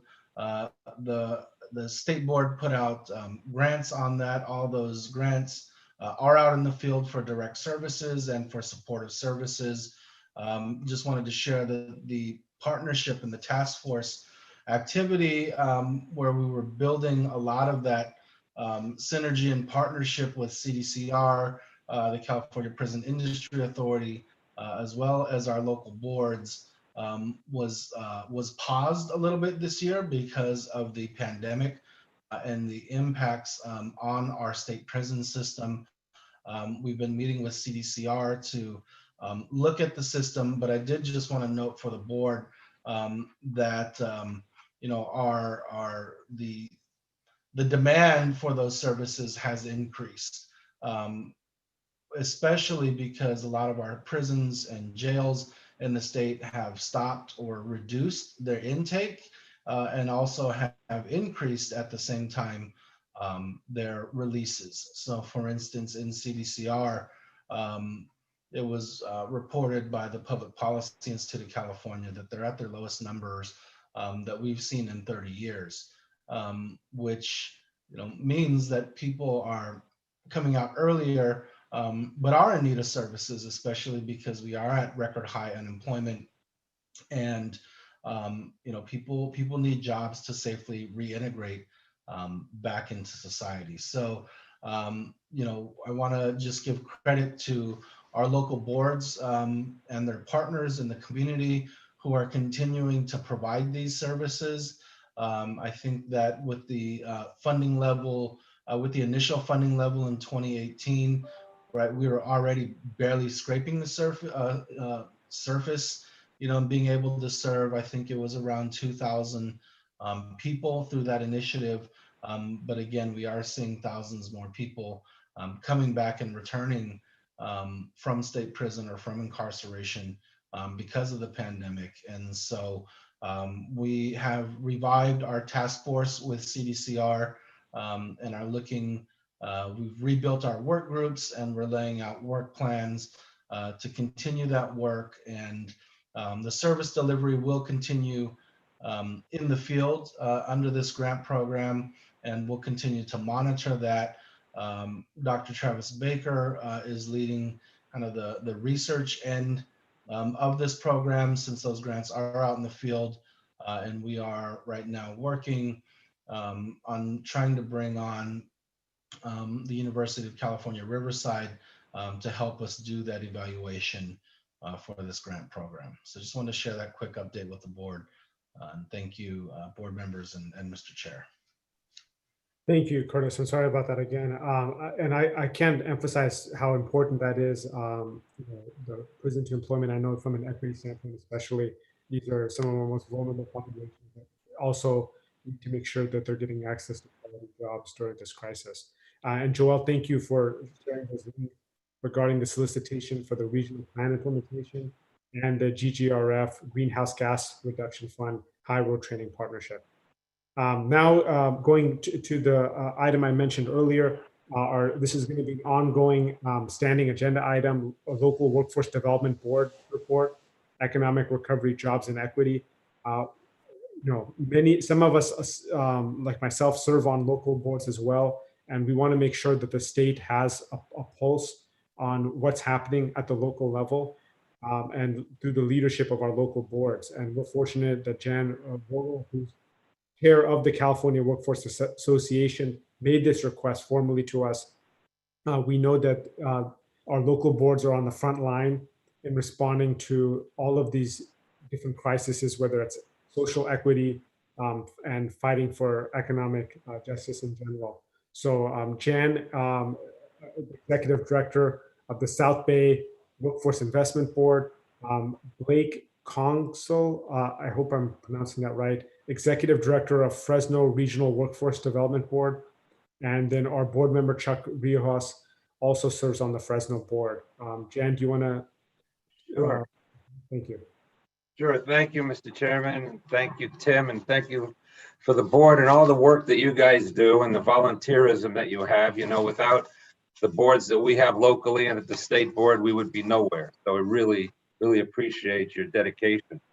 So, and of course, the local boards, I'm so happy that each of the boards are going to eventually have a chance to be able to give an update to you, because just in a few minutes, you could hear from each of the boards at your board meetings what a great job's going on locally. And man, we're working for you. And the more grants that we're able to attain from the state board, the more innovation can take place locally. And that leads to other things. For example, At the South Bay Workforce Investment Board, one of the things that we're working on, and we've been working on for the last couple of years, have been apprenticeship programs. And we know the governor had a call to increase the number of apprentices over the next several years, and we took that to heart. One of the programs that we started, the first non-traditional apprenticeship program we started, was an aerospace program, and we call it AeroFlex. An AeroFlex program, first one ever certified by the Department of Labor. It's also certified by DAS. And we have a large grant by the Department of Labor, and we have some small grants. And the initial grant was from one of your Accelerator grants. So without that, that was a jumping off point for us to be able to leverage those funding and be able to serve lots of people. I mean, we intend to serve in the next few years over 5,000 individuals over a couple different states, but California is, of course, the lead. And we're working in partnership with West LA College on those grants. We already have several hundred enrolled in that program and doing quite well. What we did was, and by the way, we have employers such as Northrop, Lockheed, Space Vector, Caterpillar, Piper. We have so many different employers on this program, and they all contribute to the bottom line on the apprenticeships. That is, there is a certain match involved. Employers are paying something. Because of the template that we created for AeroFlex, we went to our next apprenticeship program, which is a bioscience program, which we named BioFlex for several bioscience occupations. And that has been approved by DOL and DAS as well. And we already have, I think, 100 people enrolled in that program. It's usually a pre-apprenticeship followed by apprenticeship program. Because of those initial funds, we were able to get additional funds thanks to Mark Ridley Thomas, supervisor of LA County, and some other grants as well. We're working on new apprenticeship programs to expand BioFlex. We're working on it right now. In fact, one of the Accelerator grants. And the new occupations will be a quality assurance specialist and lyophilizer technician. I don't know if that's how you pronounce it. We'll call it refrigeration expert. Does that. And those are going to be new occupations that we have on the horizon. And we think every year, every 2 years, we're going to add new apprenticeship programs all the time. That doesn't mean that we're moving away from our traditional apprenticeship programs. For example, our high road apprenticeship programs in construction. We've been very successful in construction apprenticeship program. One of the largest programs in the state would be the SoFi Stadium in Inglewood. And that stadium houses the Rams and the Chargers. No fans are there yet. It's a beautiful stadium. And it's more than just a stadium. There's a whole complex because previously it was Hollywood Park Racetrack. So there's so many stores and other venues that are going to take place in that arena. And it's taken a lot of construction. Through the South Bay Workforce Investment Board, we've placed, roughly about 1,000 people, 1,000 apprentices in those construction trades and other venues as well. And what we're really proud of is approximately 50% of the apprentices that we've enrolled in that program were African Americans, particularly African American males, which traditionally had a low enrollment rate in traditional construction programs. So we're real proud of that. In fact, because of the success that we've had there, the Federal Highway Administration lets us say, how are you doing this? We explained how we're doing it. We explained our recruitment technique, the orientations taking place. So they helped get Caltrans to give us additional funding so we could serve additional people through the construction trades. So it's not only non-traditional, it's traditional construction. Let me see what else I wanted to share with you. We have prison to employment, as Curtis was just talking about. The LA Basin has, of course, one of your regional prison to employment programs. And what I wanted to let you know was that I believe by the end of this month, all of our enrollments will take place. I believe all of our enrollments will meet our goals for the total program. And of course, that's not due for a while yet. So even with the late start, because of all the problems that have taken place, particularly because of COVID and the pandemic, so we still think we're going to meet our goals as early as the end of this month. We're real happy about that. Other funds that we get for prisoner employment, we most welcome because of what's taking place here, particularly in the LA. I wanted to also share with you that that COVID-19 certainly has slowed up a lot of the programs that we have, a lot of programs in the state, no question about it. But we've been able to use special techniques in order to outreach and serve our clients, as I'm sure most of you realize. And what we're doing right now on Zoom, but we're doing a lot of appointments at our one-stop centers, work source centers. And even though a couple of our work source centers are still closed, they're open for appointments. Some of them are starting to open for individual appointments in person. And we do have some teen centers, 2 teen centers actually. And those teen centers are starting to open. We're rotating the youth in every 45 minutes, cleaning the place, 15 minutes, bringing a new set of youth in. That all comes from our teen centers, which we're very, very proud of. We have some outstanding youth programs. And regarding a youth program, which is connected to COVID, kind of unusual here, is that we take a lot of pride in our youth council, our youth committee on the board. And we have superintendents or their representatives come to all of our meetings. We have lots of different school districts involved. And what we learned was one of the school districts, the small engineering academy that they have, was helping design mask extenders. And this was for the first responders for the COVID. So these young people remotely were able to help design these mask extenders. And we gave them out to various law enforcement agencies, various police departments, hospitals, clinics, fire departments, etc. And the kids got some good learning on that. Now they're making face shields. And they came to us because they needed some additional money. So we were able to supply some additional money so that more supplies could be made.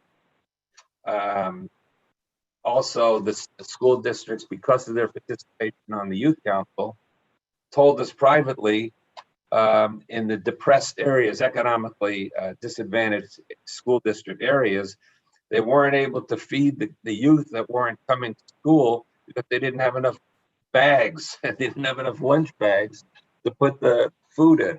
So we went out and solicited our friendly employers from around the area and were able to provide several 100,000 youth bags so that the school districts would be able to feed the young people who aren't able to attend class in person.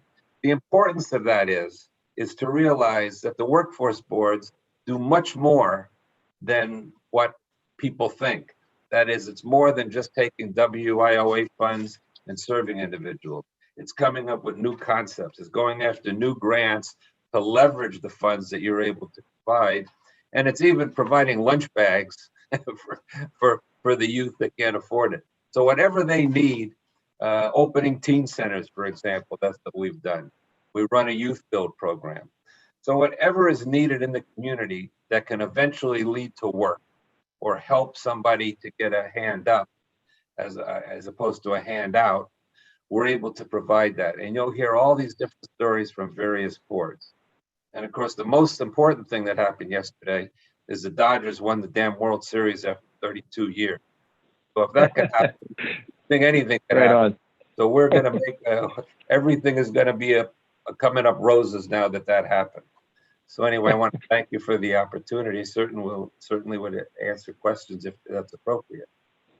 Sure. Thank you, Jan. And we'll definitely let you know as we monitor the chat box, not only for your leadership and the great examples that you demonstrated, but thank you for your leadership statewide on the CWA board and for suggesting this as an ongoing agenda item. You're very welcome. Thank you. Blake, are you available to speak on behalf of the Fresno Regional Workforce Development Board? Yes, sir. Thank you so much. And so, The largest plate that we have spinning right now is the rollout of our SB1 grant, the HRCC grant in the construction area.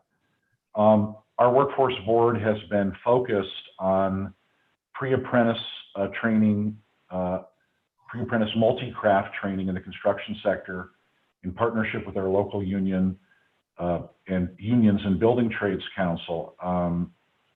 Just last Friday, we graduated our 31st pre-apprentice cohort. 11 years we've been doing this. Our 31st cohort graduated on Friday. We were excited about the opportunity that the SB1 grant provided by your state board affords us to take a program that currently centers on the Fresno, Madera, Kings, Tulare Building Trades Council area, and to expand that to 3 other building trades councils: the Kern, Inyo, Mono Council to the south, Stanislaus, Merced, and some mountain counties to the north, and then farther north than that, the San Joaquin Alpine Building Trades Council. And so over the next 24 months, the program that we have here in Fresno will be mimicked across that much wider Building Trades Council area, and it's because of the funding that you're providing. I also want to say thank you because on Monday, this Monday, we received back our signed SB1 contract with a start date of September the 1st. And that is important because it's now kosher for us to spend money. We got a lot of stuff to get off the ground. And so I'm thankful for the actions of state board staff and the staff at the EDD contracts unit, because I know that they have a lot of other stuff going on that they have to deal with. Also related to a previous topic that was presented to your board, we were very thankful to have been included in the grant that the state of California submitted to the U.S. Department of Education. We sought funding. I talked about our pre-apprentice program, and to use an inarticulate term, we sought funding to do a pre-apprentice program and to focus on 2 areas that over 11 years we see constantly as a stumbling block for people to be able to get into pre-apprentice. And that is vocational ESL training for the construction industry and construction math. And so the Department of Education grant that you graciously included us in on will allow us across that large valley area with San Joaquin in the north and Kern in the south, through community college partners, to establish kind of preparatory classes that we can get people into to make it possible for them to compete to be successful pre-apprentices. And I have no doubt that a year from now, when we actually have some data from those classes, we'll be able to show that we have a much, much higher acceptance rate based on people who had taken those pre-pre classes that, again, you're funding by allowing us to be on the Department of Ed grant. Jan had mentioned in his presentation using funds from your state board as a leverage. And I'd like to share an example with you all of how we did that precisely.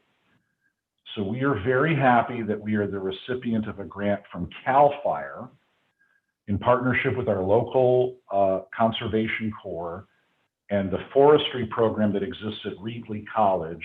Reedley College is in Fresno County, to train forestry tech workers. These are people who will clear brush and dead trees and debris prior to a fire starting.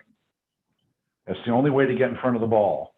We got it in the forestry language, it's called the Fuels Management Program.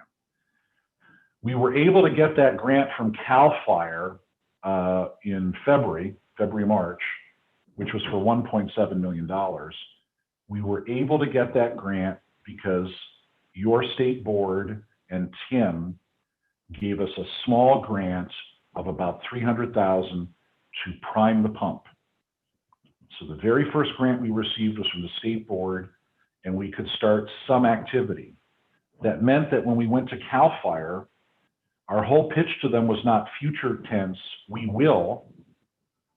we could say in the present tense, we are doing this, and we'd like to expand it, and we'd like to continue it.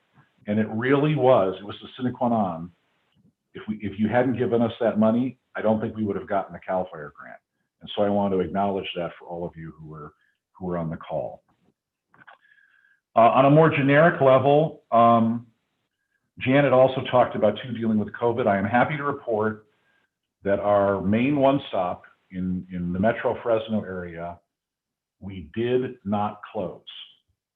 We did not close. We had to change the way we operated. We had to take people's temperatures as they came through the door.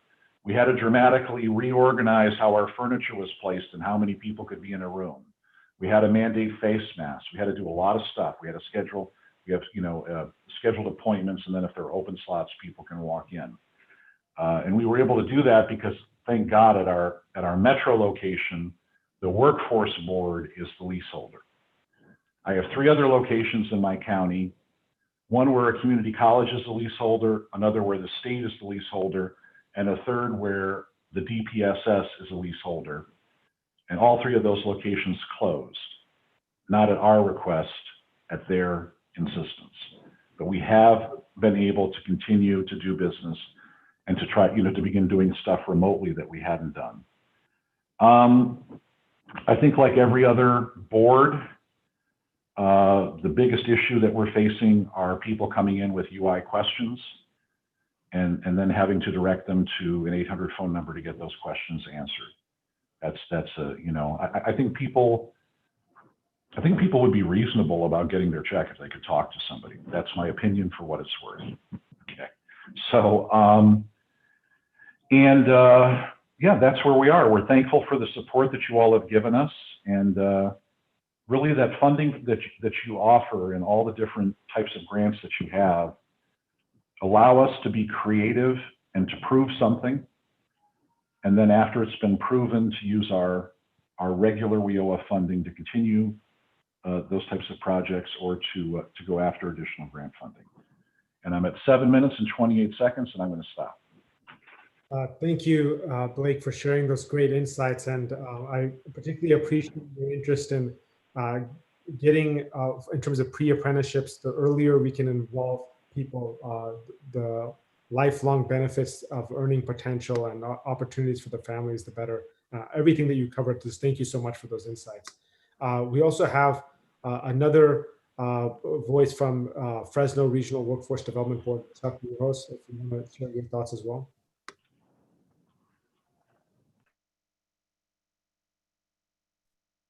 Yes, thank you. I didn't realize I was going to present today, but that's fine.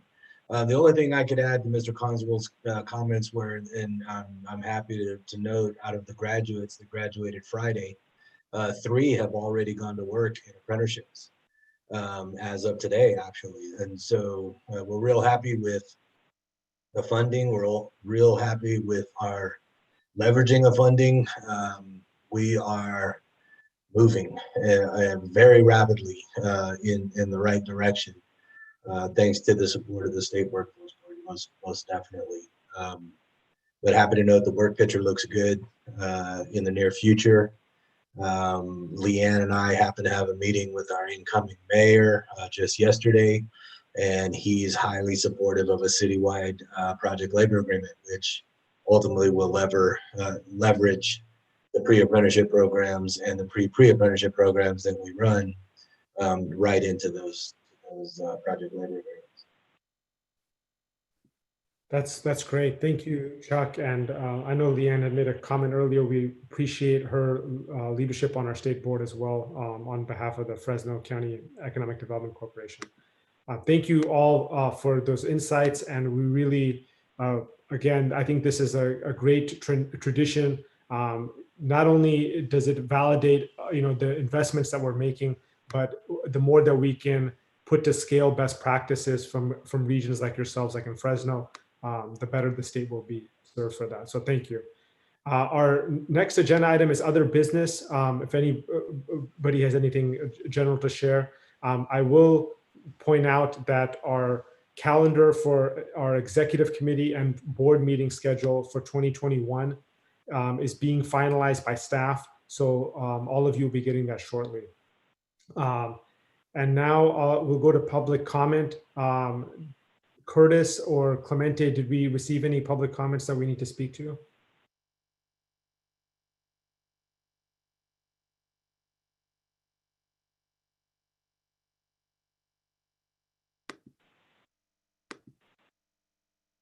Okay. Okay, so if we did receive any, and for whatever reason, This is Curtis. I know Clemente was monitoring the. Okay, if Clemente is not on, we will make sure that all comments are posted to the public if they were submitted. And I'm pleased to share our board meeting and always welcome everybody's input. And so everyone should always feel free to speak out. But we're able to finish an hour early. So I hope everyone appreciates that time. And I want to adjourn this meeting in honor of our dear friend and passing of our colleague, Dr. Alma Salazar, at exactly noon. So take care, everyone. Thank you so much for all your service, and we'll be in touch with you about our meetings in 21. Take care. Bye. Thank you. Thank you.